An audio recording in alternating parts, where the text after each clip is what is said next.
Boa tarde a todos, boa tarde a todas. Hoje é 1º de maio, Dia do Trabalhador, né? É também o dia que nós celebramos São José Operário. E hoje a gente vai fazer essa memória, né? Hoje, mais do que é tempo da gente pensar essa realidade do trabalho, né? Então nós vamos fazer essa celebração hoje, né? Então vamos esperar aí começar a celebrar, as pessoas chegarem para a gente poder fazer essa celebração, né? Estarmos juntos, contarmos juntos, né? Então temos que dar um tempinho, né? Hoje eu estou tendo que improvisar mais que o meu habitual, porque fazer a memória de São José Operário, a gente vai pegar a leitura que não está na liturgia diária habitual que a gente vê por aí, né? Não tem nada demais, né? Inclusive vou explicar por que eu resolvi fazer essa memória durante a nossa durante a reflexão, né? Então é só a gente esperar um pouco para a gente fazer esse momento de celebração, né? Enquanto isso, a gente vai tocando aqui as coisas, né? Vamos aí vendo, já são 15h33, nós temos um tempinho ainda. Vamos esperar tranquilos, ver o povo chegar, né? Então vamos esperar aí, cada um chegar. Né? Então estou eu aqui.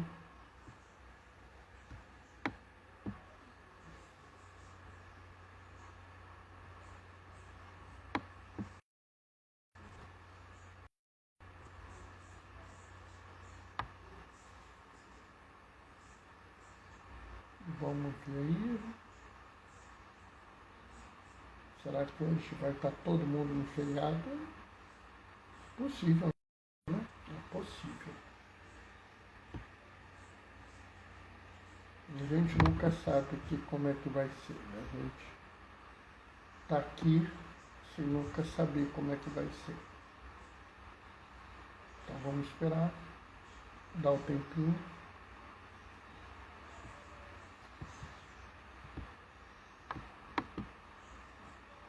Entrou alguém, quem foi que entrou? Oi, Algarte, paz e bem, como é que você tá, rapaz? Como é que estão as coisas aí pro seu lado?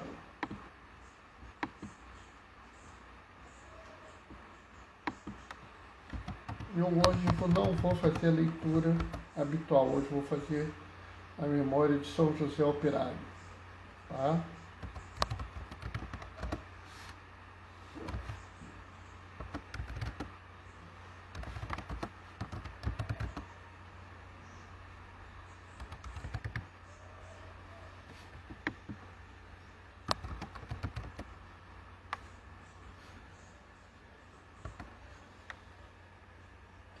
Tá na correria?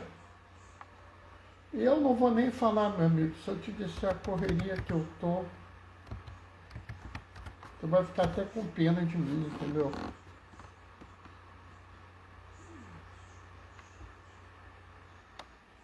Tem nem ideia.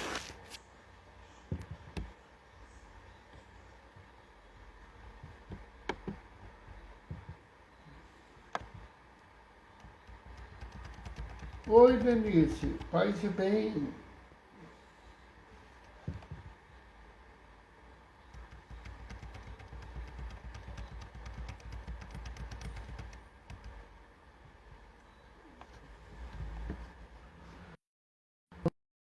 coração, sabe? Querendo fazer São José Operário hoje. Né? Então hoje eu vou ter que improvisar um pouquinho. Né? Mas tá bom. Se os problemas fossem só esse, né? E aí, como é que estão as coisas aí para o lado de vocês?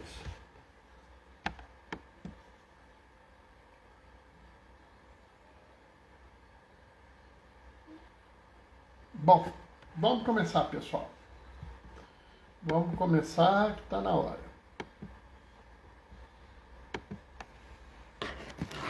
O Senhor esteja convosco. Ele está no meio de nós. Proclamação do Evangelho de Jesus Cristo, segundo Mateus. Naquele tempo, dirigindo-se para a sua terra, Jesus ensinava na sinagoga de modo que todos ficaram admirados e diziam: de onde veio essa sabedoria e esses milagres? Não é ele o filho do carpinteiro?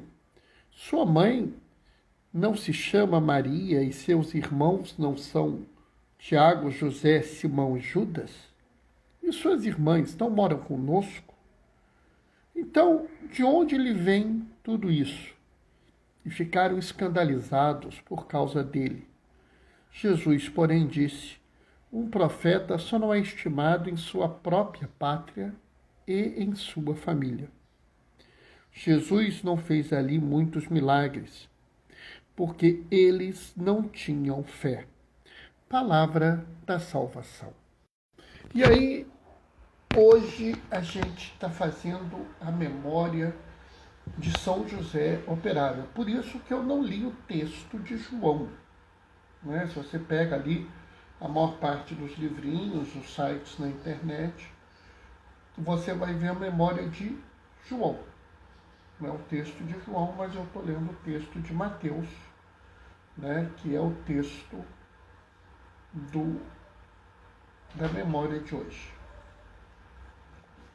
E por que eu escolhi fazer a memória de hoje? Né? Primeiro, que a memória de São José Operário é uma memória importante, é um fato importante a gente lembrar. Segundo, que o Papa Francisco, ele pediu para esse ser o ano de São José. Então, parece muito estranho que no ano de São José, uma memória, uma celebração de São José não seja feita por nós. Não é? Então, eu escolhi fazer essa memória. Mas, por que isso é importante? Né? Algumas vezes as pessoas pensam que a fé em Jesus é uma fé, vamos dizer, desencarnada. Né? Que a única forma de viver a fé é você viver fora do mundo, separado de tudo, rezando. Rezando. Né? Reza, comunga, reza, comunga e pronto. Pessoal, assim, vamos falar sério? Nem monge faz isso. Né? Mesmo os monges, mesmo as freiras, que são pessoas dedicadas a viver a vida inteira, né, de uma forma, vamos dizer, espiritual, eles vivem a vida dessa forma. Né? Porque a vida nossa, ela não é uma coisa separada do mundo. É muito interessante, né, que aqui nesse texto fica muito palpável isso. Né? Esse aí não é Jesus, ele não é filho do carpinteiro. né? É até interessante a gente pensar, né, que a palavra aqui tem assim, algumas coisas interessantes, né? Se você olhar Marcos e Mateus, eles têm algumas discordâncias no texto, né? Por exemplo, Marcos fala assim, esse não é Jesus o carpinteiro, né? Mateus fala, ele é o filho do carpinteiro, né? Mateus dá uma dimensão relacionada ao pai dele, porque esse ofício era um ofício que você aprendia do seu pai, né? Nessa época você tinha um ofício do seu pai. Se o seu pai era carpinteiro, você era carpinteiro, né?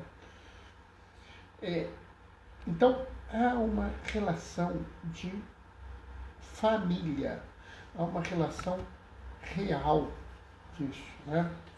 O Diácono Gaioso hoje postou uma figura dizendo assim, Deus é tão romântico que o mês de Maria inicia com São José, né? Então há uma relação muito familiar, muito próxima nessas coisas que a gente está lidando, né? E uma vez que eu estou dizendo isso, né, eu acho que é importante a gente entender que o trabalho é uma manifestação na vida da gente, né? A partir do momento que houve a queda, em que a gente abriu mão de querer viver o plano de Deus, nós passamos a precisar do trabalho. Antes disso, ele não seria necessário. Mas se você olhar bem, a igreja sempre se preocupou com isso. Se você pegar Leão XIII, na encíclica Rerum Novarum, né, ele já fala sobre o trabalho. E é muito interessante porque as pessoas acham que a gente tem que ter essa vida desencarnada, essa vida separada, essa vida à parte. E não é. Você olha lá o Papa falando sobre coisas muito claras, como, por exemplo, a necessidade de um salário, a necessidade de um salário correto, digno, né? A necessidade, inclusive, de um salário que não servisse só para garantir a subsistência, mas que garantisse também, por exemplo, cultura, né? Eu acho que isso é importante para que a gente entenda que essas coisas, essa visão, né, de uma fé separada das pessoas, né? A minha fé, ela não cai nessa história. Não. A fé é palpável. A fé é real. Existe uma dimensão, vamos dizer, transcendente da fé. Eu não preciso ver Jesus, eu não preciso ver Deus, eu não preciso ver o Espírito Santo, eu não preciso estar com eles para acreditar que eles existem. Tá? Há uma transcendência, eu nunca vou ver, nunca vai vir ninguém aqui dizer assim, olha, eu estava lá no céu, vi o céu é cozido, frito, assado. Não vai ter isso. Mas eu preciso ter também uma posição real na minha fé. É justamente essa visão onde você tem uma fé desencarnada que foi condenada aqui. Né? As pessoas olham e falam assim, mas como é que ele pode saber tudo isso? Ele é filho de carpinteiro. Né? Ele é um trabalhador braçal. Muitas das pessoas da época, por exemplo, a região de Jesus era uma região, oi Djalma, oi Doraci,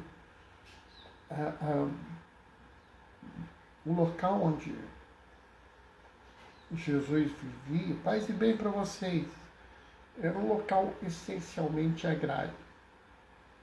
Então, às vezes, entre uma safra e outras pessoas tinham outras profissões. Então tinha gente que fazia tapete, tinha gente que fazia tijolo, fazia jarro e tal, e tinha alguns que trabalhavam com a madeira. Né? Então, quando eles não estavam colhendo, plantando, eles estavam fazendo esses trabalhos manuais. Oi, Pedro, paz e bem. Sabe, então, as pessoas que viviam assim, elas não tinham tempo nem dinheiro para ter informação. Né? É muito interessante Mateus usar o termo filho de Davi, né? Porque o Talmud, vamos entender, os judeus, eles têm tipo um registro da fala dos rabinos muito importantes, né?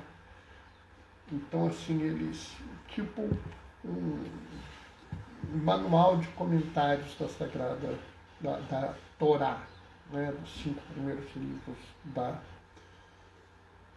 Bíblia, né? E eles têm lá um comentário que eles chamam de Talmud. E no Talmud tem, por exemplo, frases que Jesus fala, como Jesus fala que o sábado é feito para o homem, não o homem para o sábado. Isso faz parte do Talmud.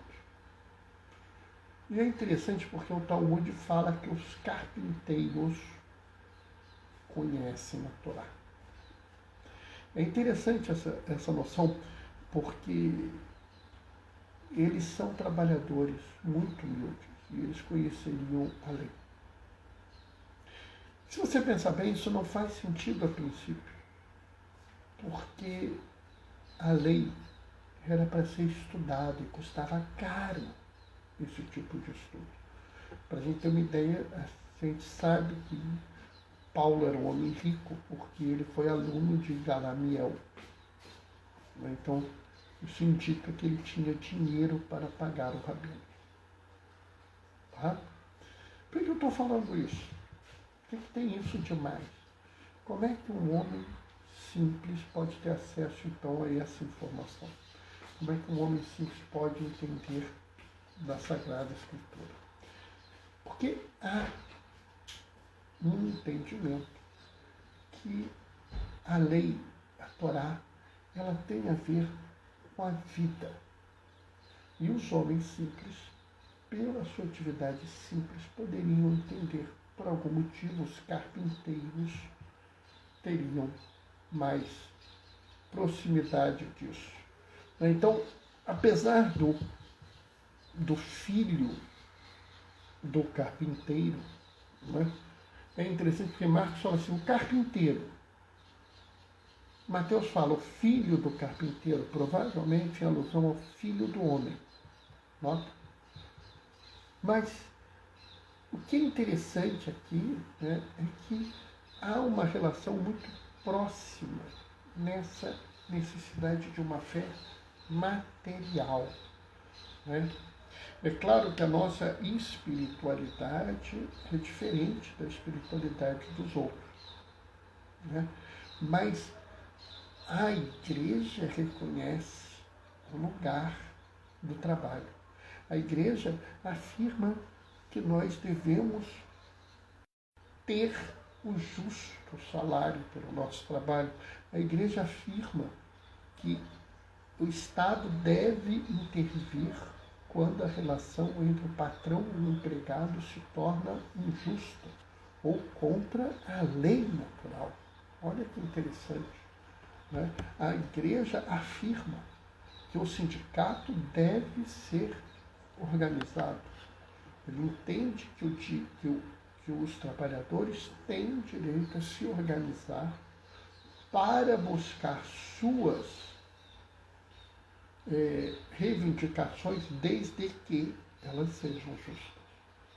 A igreja reconhece, inclusive, que cessada todas as possibilidades normais de busca por justa reivindicação, cabe o direito à suspensão do trabalho, voluntária por conta do trabalhador. Ou seja, a igreja fala claramente, e ela usa essa palavra, que se não há outra forma de se conseguir a justa reivindicação, que o trabalhador tem direito à greve.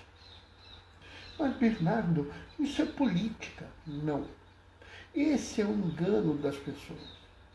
Esse é o erro. Isso não é política. Isso é fé. Mas, Bernardo, como assim? O que tem a ver essas coisas com a fé? Porque antes de tudo, nós falamos de dignidade. Antes de tudo, nós falamos de vida. Né? Quando eu falo isso, algumas pessoas olham para mim e falam assim: Bernardo, a igreja está preocupada com a salvação das almas. Morto não se converte. Analfabeto não lê a palavra. Quem não tem acesso à cultura não entende a beleza da criação. Né? É essencial a gente entender que nós defendemos um desenvolvimento humano integral. Né? A doutrina social da igreja fala do desenvolvimento do humanismo integral. Então, essa é a nossa fé. Nossa fé nos diz que todo ser humano é digno. Ela vai além. Ela diz que a dignidade do ser humano é dom de Deus. E essa dignidade ela foi ferida pelo pecado original, ou seja, a queda causada por Adão e Eva não só modificam toda a humanidade, como ferem a dignidade humana. Olha só. E quando é que essa dignidade é recuperada? A igreja diz que ela é afirmada e restaurada em Jesus, através da sua encarnação, paixão, morte e ressurreição. Então, quando a igreja vive, ela vive em torno da vida e da dignidade humana. E é por isso que a gente não pode esquecer daqueles que trabalham, sejam eles irmãos ou irmãs, sejam eles com trabalhos onde há muito dinheiro, mas principalmente aqueles que têm pouco dinheiro ou os que não têm trabalho. Por quê? Porque a nós cabe a preocupação com a dignidade do ser humano. A nós cabe a preocupação com a defesa da vida. E esse, talvez, a grande mensagem desse São José operário, desse homem que é o protetor de Deus, escolhido para proteger a Deus, quando Deus se encarnou na forma de um bebê. E ele não é um grande, um poderoso, ele não é um rei, um general, ele é um carpinteiro, porque não é uma questão da grandeza do seu emprego, e sim que esse emprego, que esse trabalho seja gerador de dignidade, que ele proteja a vida, e que tudo que nós possamos fazer enquanto sociedade seja para garantir o trabalho a todos e a todas que dele necessitam, um justo salário, para que eles possam garantir a vida, formar sua família, educar seus filhos e filhas, ter acesso ao lazer e à cultura. E se alguém pensa, se alguém acha que isso é algo, vamos dizer, que não tem a ver com a fé, eu aconselho firmemente a ler Rerum Novarum do Papa Leão XIII, 40º anos de Pio XII, né? você tem a encíclica do... Estou me esquecendo, acho que é centésimo de João Paulo II, ou até mesmo a Laudato Si de Papa Francisco. Em todas as encíclicas há uma manifestação real pelo trabalho. Né? Se alguém acha que quando eu questiono a questão do devido salário, do devido ganho, falei a epístola de Tiago, que Tiago acusa os ricos de roubar o salário dos pobres e condena eles. Então, nós estamos falando de algo totalmente dentro da lei e totalmente dentro da lei de Deus, da lei natural. Eu não estou falando dessa lei, artigo tal, é da lei natural, é da lei de Deus. Então, vamos entender.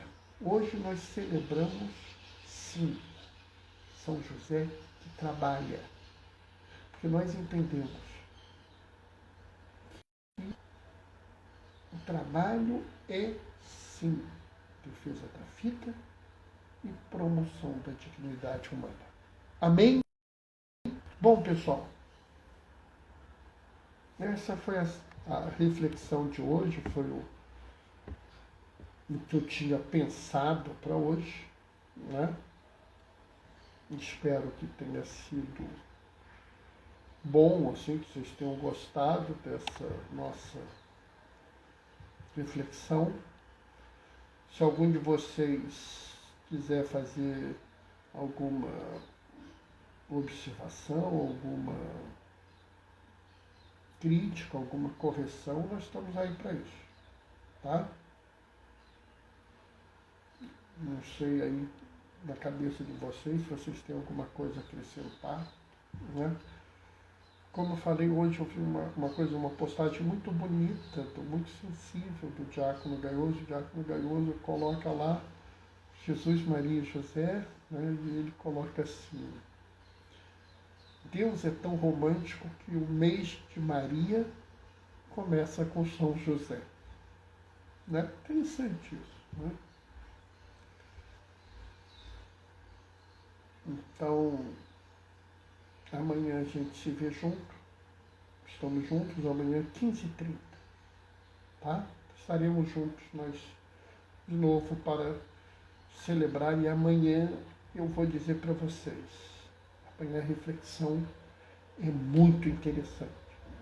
Tá? Vale a pena essa reflexão amanhã. Tá?